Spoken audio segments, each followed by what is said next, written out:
Hello everyone, Assalamu alaikum. This is Mr. TECHFOX here and welcome to a new video. In this video, I'm going to show you how to install Homebrew on your Mac. If it helps, please consider subscribing and liking the video. First, open your web browser. I'm opening Google Chrome browser and searching here Homebrew. And now you have to open the first website. From the page, normally you have to click on this Homebrew's latest GitHub release. Click on it. And now scroll down a bit until you get the .pkg version. Just click on it to download it. Now download it by clicking on the save button and wait until it's completely downloaded.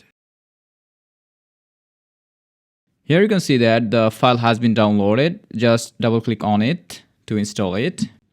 Click on this continue button, continue, agree, install button. Provide your password again.